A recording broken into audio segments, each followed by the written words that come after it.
Hoje nós temos a ceia, e sabe que quando nós temos a ceia, a gente vai para o capítulo 11 de Coríntios, já que nós estamos escutando Coríntios. Por acaso, nós acabamos de chegar no capítulo 11, estamos dentro dele. Então nós vamos do verso 17 até o verso 34.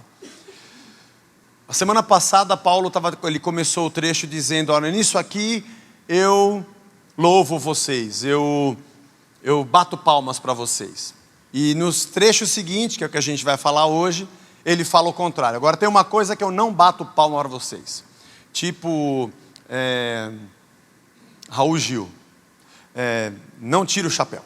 É isso, né? É no Raul Gil que não tira o chapéu? Rapaz, eu era pequeno, já tinha esse negócio de tirar chapéu, não tirar o chapéu, né? Vamos lá.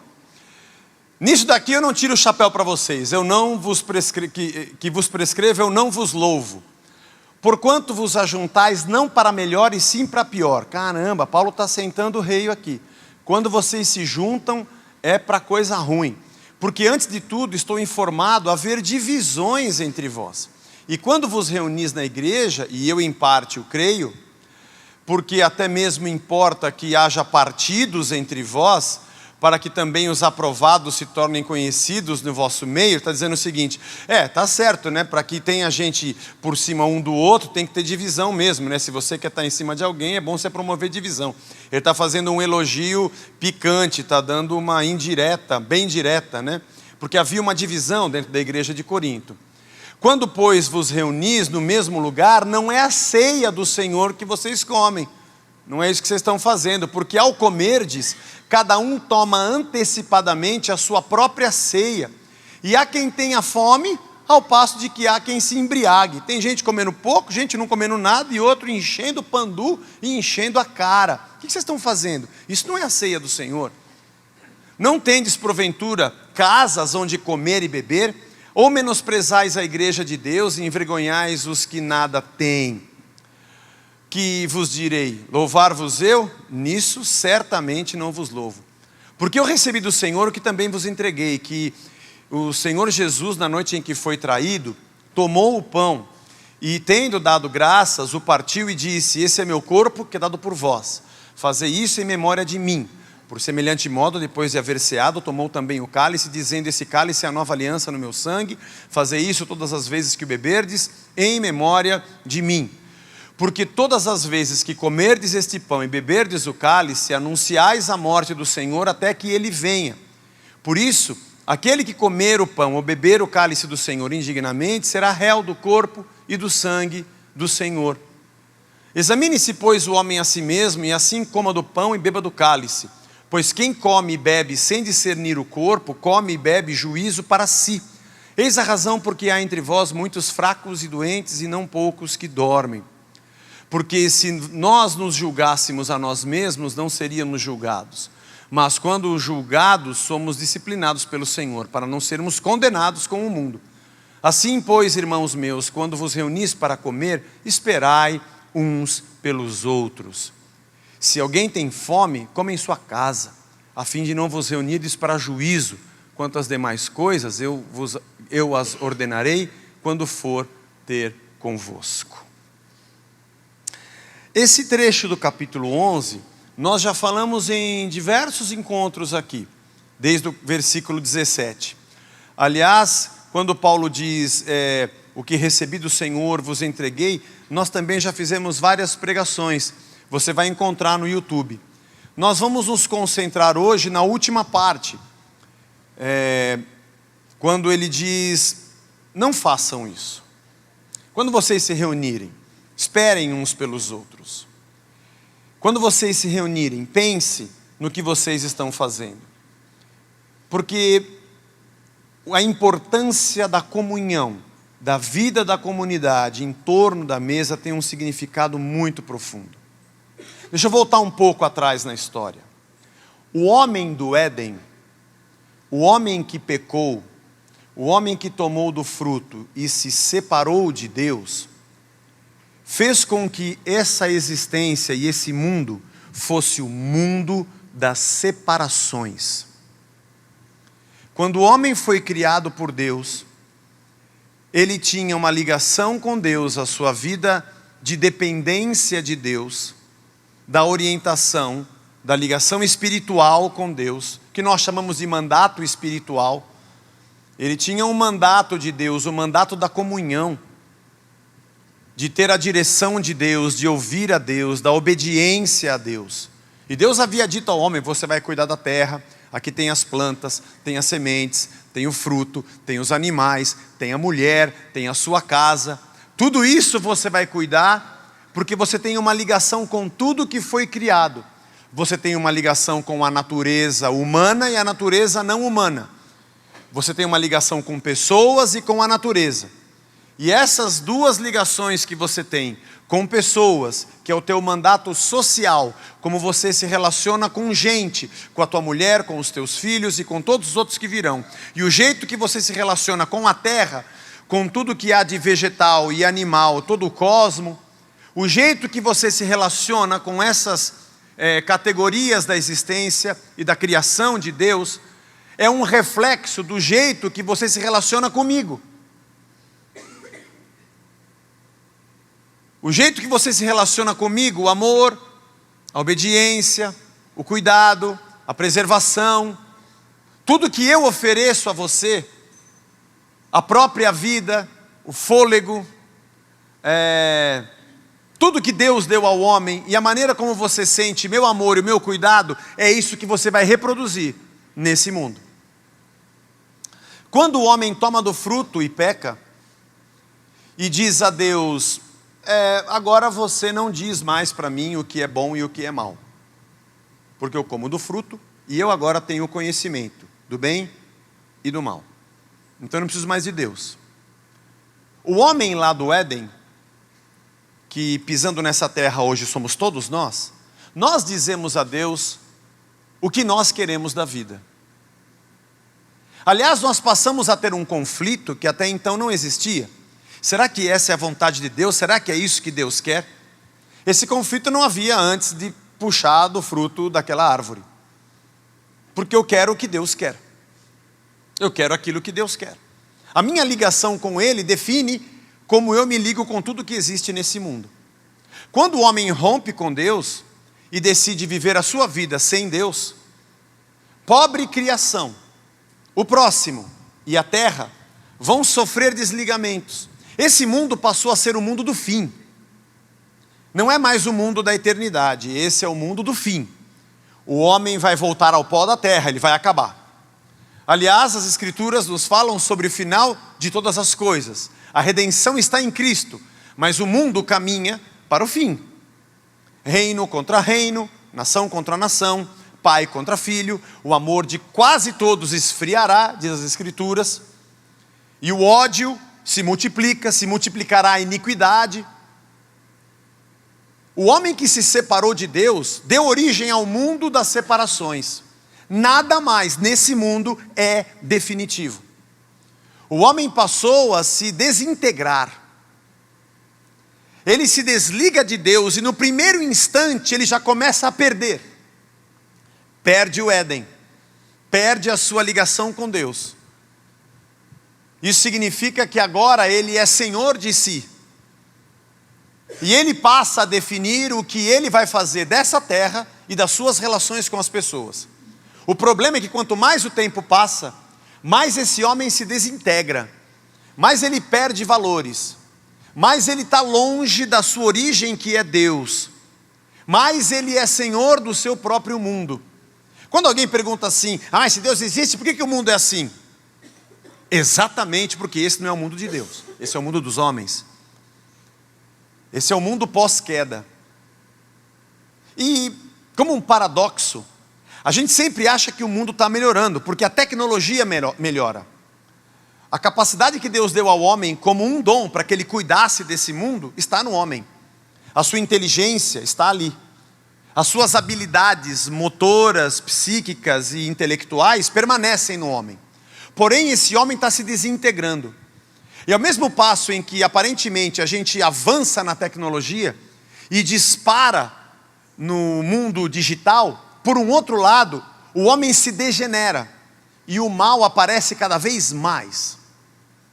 Cada vez mais a gente tem notícias do terrível estado em que o ser humano se encontra. Ele tem um aparelho do último tipo, que custa R$5.000 no seu bolso e não tem um pingo de honestidade no seu coração. Ele tem um carro que custa R$1 milhão, tem uma Ferrari, mas ele não consegue ter uma família para colocar dentro do carro, porque ele trai a esposa. A mentira, o ódio, a corrupção, a violência. O homem está se desintegrando, passo a passo. Cada dia, cada volta do relógio, cada folhinha que a gente tira do dia que passa, cada semana, o homem vai se desintegrando. Esse é o mundo das separações. O homem que se separa de Deus, ele cria um mundo das separações, porque nada mais é eterno. É interessante como aparentemente a gente avança, e vai ter gente falando, é defesa de moral, de bons costumes, isso é retrógrado. Chame do que você quiser. Mas cada vez mais o homem se dissocia de todo o homem. A destruição da natureza é um sinal disso. E cada vez isso é mais incontrolável. Uma cidade nossa como São Paulo, por exemplo, se você parar para pensar onde vai o lixo dessa cidade, nossos aterros vão levar a cidade para um colapso. Nós não separamos o lixo, irmão. Orgânico e não orgânico. O percentual de reciclagem numa cidade como São Paulo é ridículo. Isso acontece conosco. Nós temos um mandato de Deus para cuidar da terra e nós não cuidamos. Nossa cidade não tem árvores. Quando tem, elas morrem. A gente não cuida do nosso ar. A gente polui. Tamanduateí e Tietê, basta entrar em São Paulo que ele é fábrica, é dejetos, é colchão, é porta de carro, é desova de gente que foi morta. Porque nós tratamos a criação segundo a degeneração que o nosso ser apresenta e se deteriora a cada dia. Não se desenvolve, se deteriora. Nossas relações são as piores possíveis. A família se desintegra, e isso não é porque a gente está defendendo apenas uma instituição moralmente, tradicionalmente reconhecida na sociedade. É porque o homem já não consegue ficar junto. Esse é o mundo das separações. O homem está se desintegrando.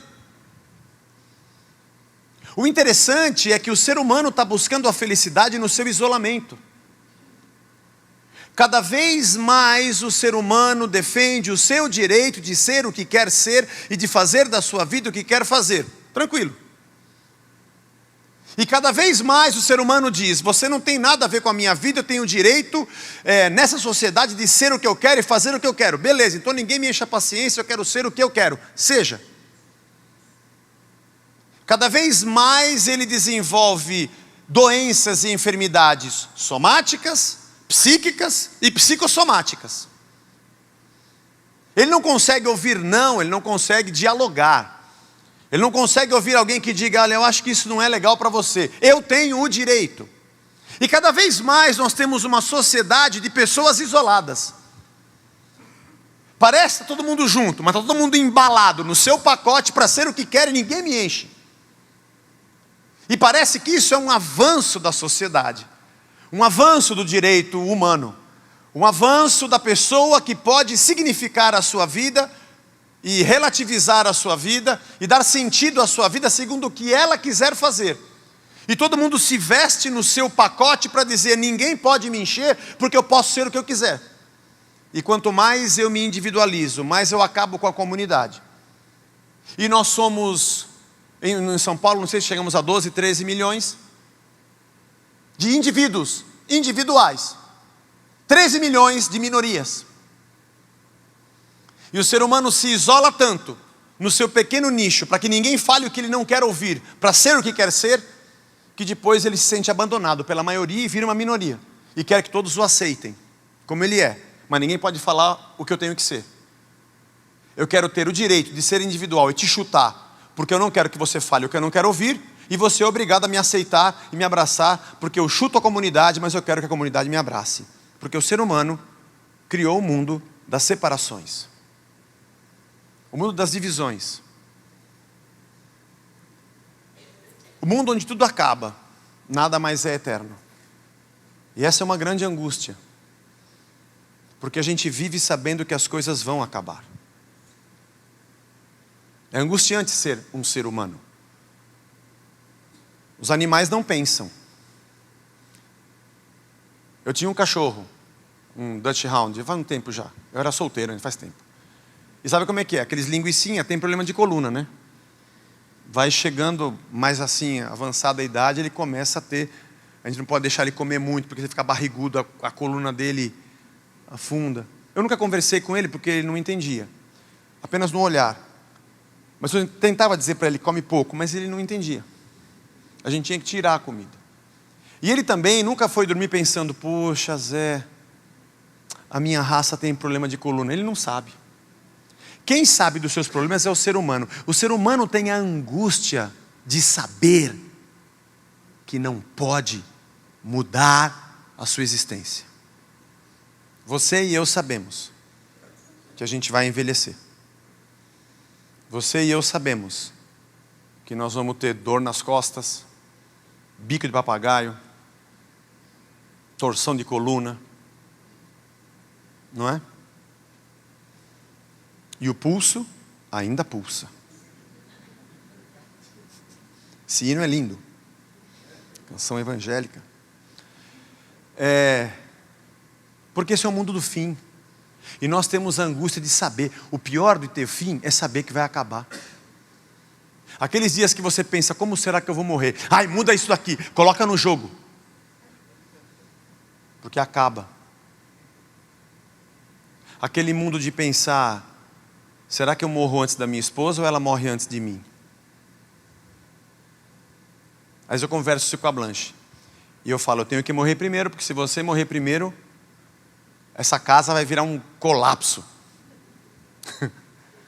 Você é que pilota essa espaçonave, né? Tem que ser, eu morro primeiro. Ela fala assim, não, eu vou primeiro, e você fica com um problema.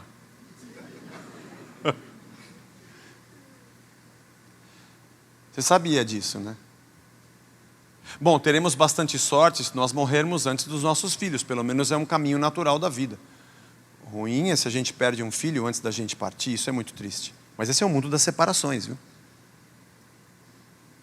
Nós vamos enfrentar isso. Você vai perder a sua saúde. Você não vai conseguir mais trabalhar. Você não vai conseguir mais fazer o que você faz, talvez.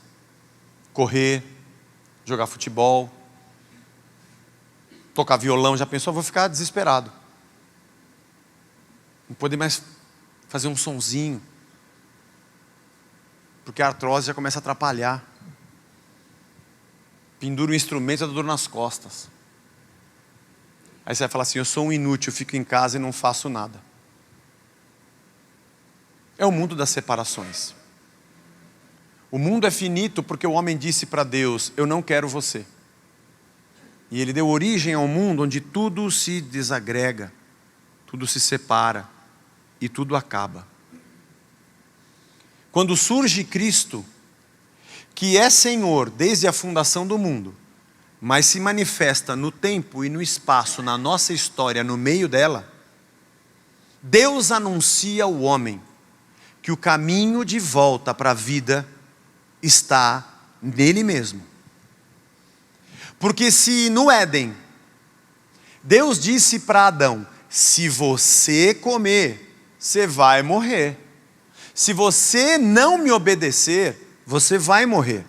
Não é punição, é o caminho natural de quem se separa de mim, se separa de tudo. Mas para Cristo, ele disse o contrário. Você vai para a cruz, e se você me obedecer, você vai morrer. Foi o contrário, né? Adão, se você me desobedecer, você morre, hein? Então é bom você obedecer para você ficar vivo. E para Jesus, se você me obedecer, você morre. É bom me desobedecer para você ficar vivo. Mas por incrível que pareça, Adão, que tinha como pagamento a vida, preferiu desobedecer. Mas Cristo, que tinha como pagamento a morte, preferiu obedecer. Por isso a gente lê na Bíblia que o primeiro Adão foi a porta de entrada para a morte, mas o segundo Adão para a vida. O primeiro estava num jardim chamado Éden e tinha a vida à sua frente e preferiu negar a Deus. O segundo estava num outro jardim chamado Getsêmani e tinha a morte na sua frente e disse: cumpra-se em mim a tua vontade. E ele disse: eu sou o caminho, essa é a trilha, sou eu. E quando eu e você olhamos para Cristo, dissemos: eu preciso voltar para Deus, porque fora dele não há vida. Eu preciso voltar para Deus, porque e esse é o caminho. Diante de mim está a morte, mas eu vou dizer: sim, Senhor. Se antes eu neguei a Deus para viver e morri, agora eu vou dizer sim a Deus e vou morrer para mim. Eu vou negar a mim mesmo, vou tomar a minha cruz e vou segui-lo. Alguns vão dizer que eu estou jogando a minha vida fora. Não, jogar minha vida fora é ficar sem Deus. Porque quando eu me uno a Cristo e sou um com Ele, eu sou ligado de novo a Deus. Eu sou o caminho, eu sou a verdade, essa é a verdade e essa é a vida. Ninguém vem ao Pai a não ser por mim. Paulo nos diz que nós temos o ministério da reconciliação, porque o Espírito da reconciliação habita em nós. E também diz Paulo que ele é como um penhor da nossa salvação. A garantia de que ele vai vir nos buscar é que o seu penhor, o seu Espírito, habita em nós. E que agora nós somos dele. E porque temos a reconciliação com Deus, pelo sangue de Jesus, nós também agora passamos a ter um ministério de reconciliação. Um ministério de unir de novo. Nesse mundo das separações e da degradação, é a comunidade igreja que vive de novo a comunhão. Comunhão pressupõe para cada um de nós abandono do que somos. Porque é Ele agora quem coloca em nós tanto o querer quanto o efetuar.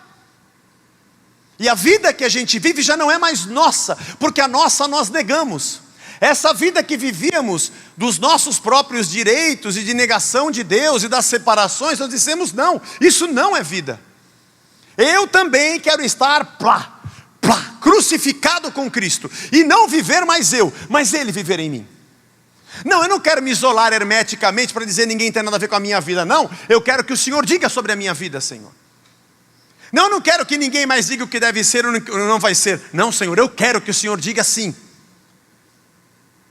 Porque o Senhor é o Criador de todas as coisas, o Senhor é a vida, então eu quero a tua vida.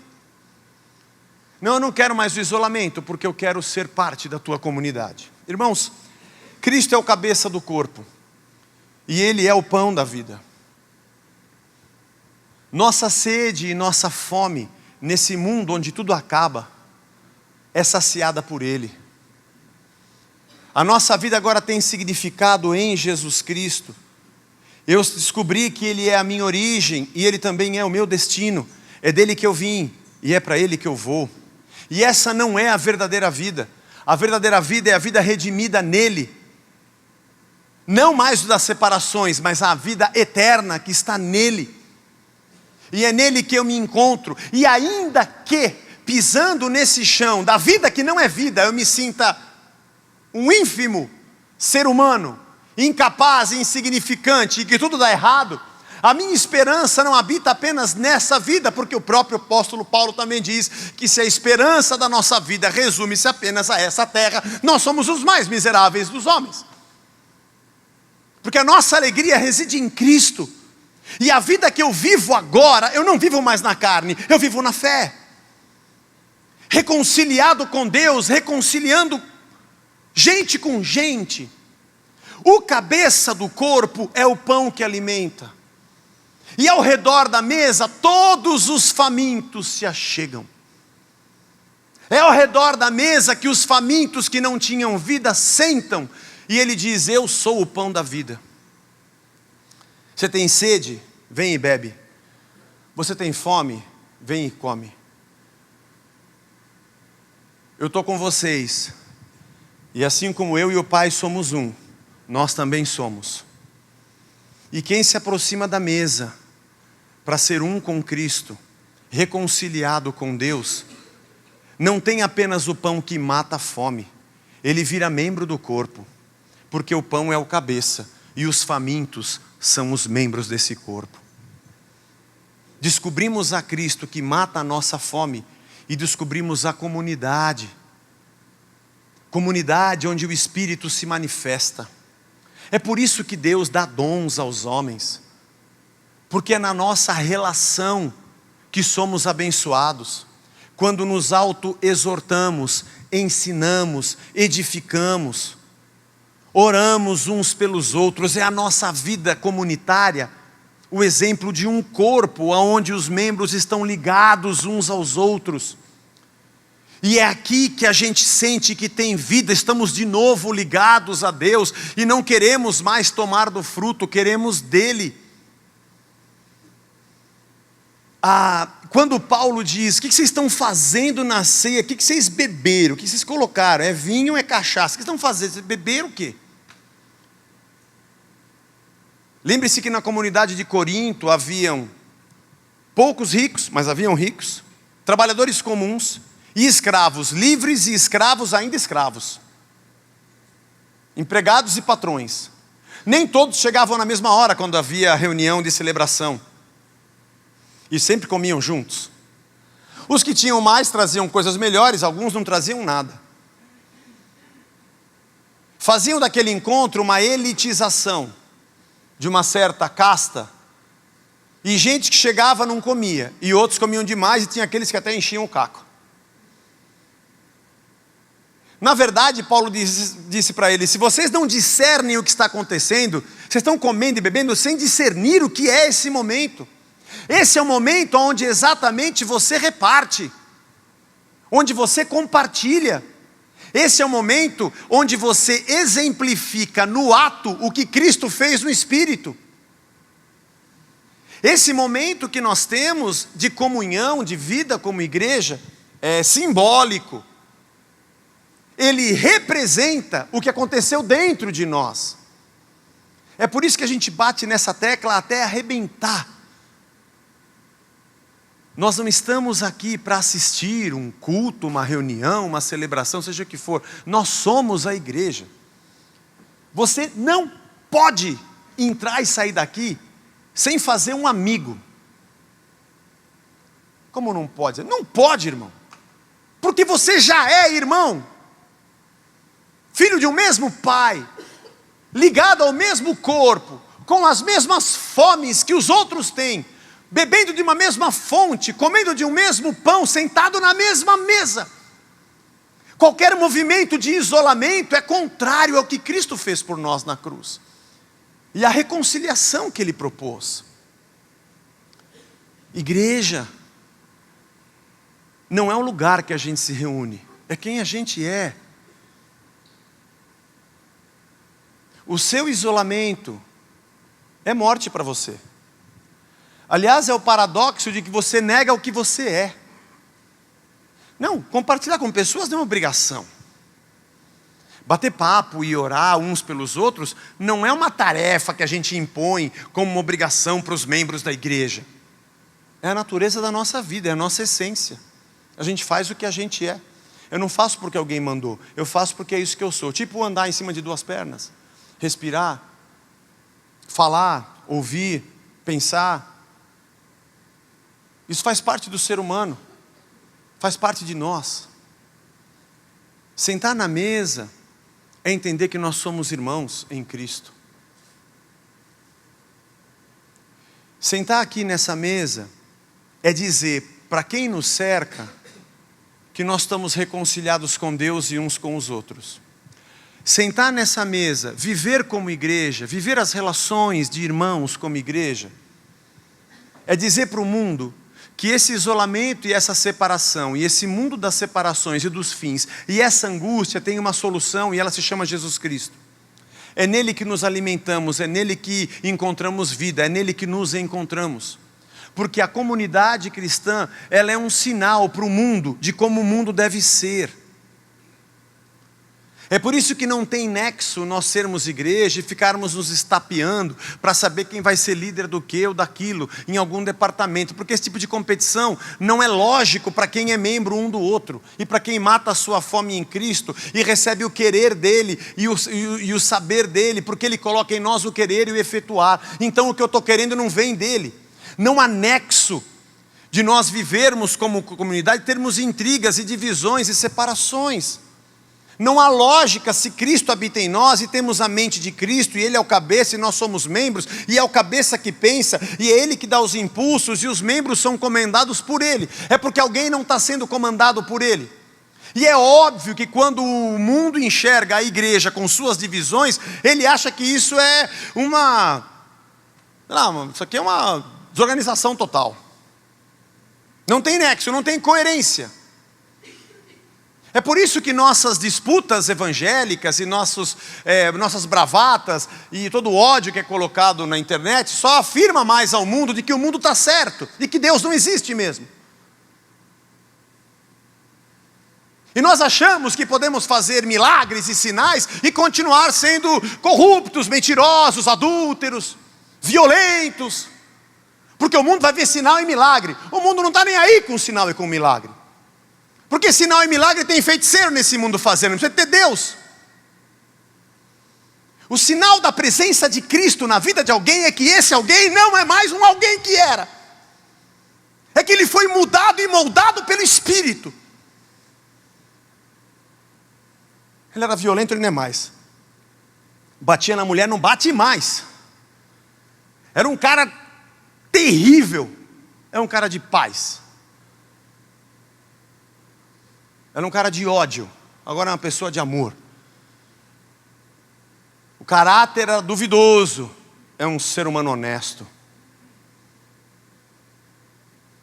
Era violento, agora ele é cordato. Porque afinal de contas, muita gente pergunta assim, mas Deus não me aceita como eu sou? Claro que não. Se alguém te perguntar isso, mas Deus não me aceita como eu sou? É lógico que não. Afinal de contas, não é Jesus que aceita você, é você que aceita Jesus. Essa pergunta parece uma pergunta óbvia, mas é uma pergunta ridícula. Não é Jesus que se converte a mim e me aceita como padrão de vida. Sou eu que me converto a Ele e o aceito como padrão de vida. A pergunta não é se Jesus te aceita, a pergunta é se você o aceita. Porque se você quer continuar vivendo o que você está vivendo, você não precisa de Jesus. Ele te aceitar ou não te aceitar, não muda nada, porque a fé cristã é transformacional. Se você crê em Cristo, é para você ser transformado na imagem dele, e não ele aceitar a sua. Bem-vindo, ou não, ao corpo de Cristo. Porque a fé pressupõe abandono do que eu sou. Quem quiser seguir após mim, negue-se a si mesmo. Você quer dizer que para eu fazer parte do corpo de Cristo, eu tenho que jogar fora o que eu sou? Sim, como todos nós temos. Não é só você, todos nós temos. Porque a essência de crer em Cristo é descobrir que a minha vida não é vida. Por que eu quero que Ele me aceite se eu não quero mais essa vida? Se eu olho para mim e digo, eu não quero mais isso, Ele é o caminho, Ele é a verdade, Ele é a vida, por que eu quero que Ele aceite o que eu sou? Por que eu quero isso? Eu não quero mais isso. Eu fui a Ele porque eu não se aguento mais. Porque eu não quero mais esse mundo das separações, longe de Deus, longe do próximo, longe de tudo. Eu quero ser reconciliado com Ele. Eu quero ser reconciliado com o meu irmão. Eu quero ser reconciliado com aquilo que eu era para ser comigo mesmo, que é a imagem do próprio Cristo, a semelhança de Deus em todo o seu caráter. E aí, quando a gente se encontra, é uma celebração. Eu te conheço de algum lugar. Da onde que eu te conheço? Nossa, a gente ficou batendo papo aqui, a gente é tão parecido. Meu. Será que de repente a gente não é sei lá, filhos que foram separados, essa história, né? Filho que foi separado, depois a gente se encontrou. Será que é isso? É isso. Lá no Éden a gente foi separado. E agora a gente encontrou a Cristo. E agora nós somos comunidade de Deus. Ao redor da mesa. Para perguntar, como é que está o irmão que a gente orou semana passada? Ele está legal? Puxa, que bom. Que legal isso. Queria perguntar, que a gente orou e essa semana eu orei por ele. O que foi, meu irmão? Seu carro quebrou? Deixa ele aqui. Pula para dentro, eu te levo para casa. Depois a gente vem buscar o seu carro aqui amanhã. A semana passada eu vindo para cá à noite, naquela chuvarada, meu carro parou. Eu tive que empurrar ele na contramão, num viaduto, e a Blanche dirigindo. E eu chovendo, eu pisando na poça. E o pior é que o carro não pegava, a gente não sabia o que estava acontecendo. Aí parou um cara, eu pensei, vou ser assaltado, é agora. Eu pensei que ele estava bravo porque eu estava empurrando na contramão. Ele falou, não, eu falei assim, pô, desculpa, cara. Ele falou assim, não, relaxa, eu vou deixar meu carro atrás do teu para ninguém vir, eu vou te ajudar a empurrar. Eu falei, que legal. Aí ontem eu estava vindo, sexta-feira, para deixar um negócio aqui na igreja. Aí tinha um senhor empurrando o carro sozinho, com a esposa. O que eu fiz? Parei o carro, preciso ajudar esse cara. Eu preciso ser isso. Eu não preciso dizer para ele que ele vai votar no cara diferente de mim, por isso que ele vai para o inferno. Para o inferno vai aquele que não creu em Cristo, viu? E para o céu vai muita gente, menos esses candidatos que estão aí. Tranquilo. Não tenho certeza, mas eu pressuponho assim, suponho que.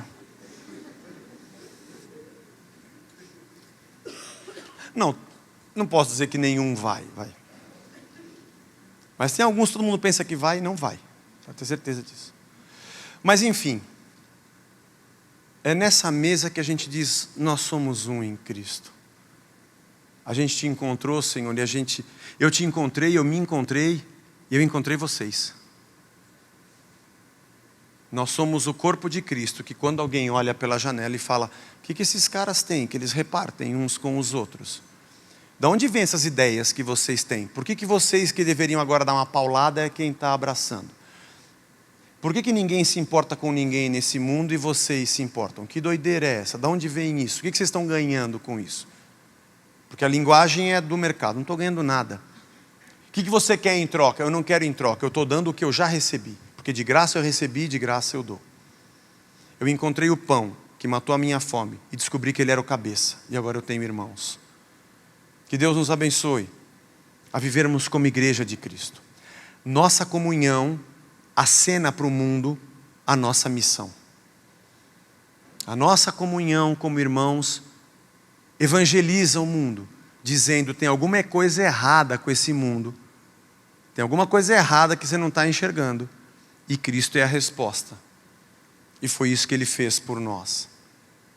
Que Deus nos abençoe a abrirmos o nosso coração para dizer, Deus, muda o que eu sou. Muda o que eu sou.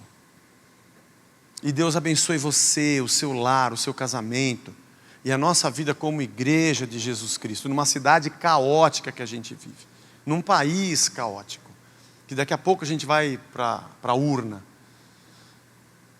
Deus nos abençoe. Afinal de contas, a gente já tem um Messias, já temos um Senhor, já temos um Cristo. Nós compartilhamos algo muito maior do que qualquer plano governamental humano, parcial, limitado, com terceiras e quartas intenções, obscuro. E independente de qual seja a sua escolha, você vai escolher o menos ruim. O ideal seria todo ser humano ser transformado com Cristo, reconciliado com Deus e vivendo na criação a essência da vontade do Criador. Como isso não acontece, eu não posso vender meu coração e achar que vai ser um ser humano que vai fazer isso. Não vai. Bom, eu não acredito em cabresto. E não acredito que você tenha que ter um candidato determinado pela igreja. Para mim isso não existe. Mas qualquer que seja a sua escolha, ela tem que partir dessa convicção. Nós temos um papel como cristãos nesse mundo. Nós temos algo a contribuir muito maior do que um plano humano. E talvez esse aqui se encaixe melhor nisso e aquele naquele. Mas o meu coração não é refém. Nós somos servos de Deus, nós somos dependentes de Cristo. Nós somos irmãos uns dos outros. E relaxa, irmão, a coisa vai piorar. Porque assim diz as Escrituras. Está pronto para isso? Está pronto para a verdade? A verdade é que o mundo vai piorar. Nós vamos trabalhar, evangelizar, mas ele vai piorar. E segundo as Escrituras, a perseguição vai aumentar. Então vai piorar.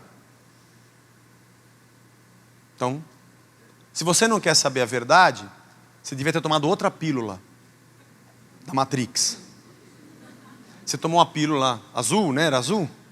E você acordou agora, você encontrou Cristo, você sabe que o mundo começou, vai acabar. Ah, não acredito. Eu não acredito, eu ia votar no fulano porque ele ia redimir todo mundo. Não vai, irmão, não vai. Que pena. Você pode pedir para os caras se reprogramarem, né? Eles se reprogramam, tal, fazem uma lavagem cerebral e você vira Matrix de novo. Mas a gente enxerga começo, meio e fim. E somos luz no mundo em trevas e somos sal no mundo podre. Não por nosso mérito, pelo de Cristo. E não para nossa glória, mas pela de Deus. E vivamos como irmãos e Deus nos abençoe.